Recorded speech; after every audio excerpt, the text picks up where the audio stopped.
how's it going? Laura with Garden Answer. In today's video, I want to try to convince you as to why you need the Invincibelle Ruby hydrangea in your life.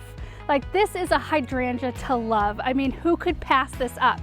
I know if I saw this at a garden center, I would snag it immediately without even a thought as to where it was going in my garden, just because of how gorgeous these blooms are. So the Invincibelle Ruby is the 2020 Hydrangea of the Year, with good reason. I mean, look at the color of these blooms. So the buds start out a deeper kind of ruby red, and then they open up to this kind of ruby reddish pink with a silver kind of overlay.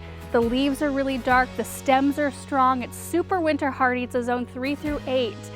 So those of us who live in a colder climate and have a hard time with other types of hydrangeas, these are really good because even if you have an early cold snap or you have deer grazing on your hydrangeas, they do bloom on new wood. So it doesn't matter what happens to them, they will still produce blooms in that season and bloom for you. So these grow about 3 to 4 feet tall and 2 to 3 feet wide, so a little bit taller than they are wide. They make a great focal plant, so you may only need one of them in an area, or you can mass plant them in a flower bed or plant a hedge.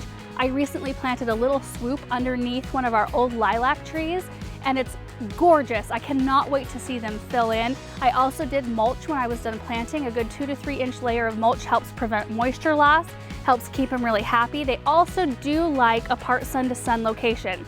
They will perform the best, have the strongest stem and the most amount of blooms if you put them in an area that gets at least 6 hours of sun.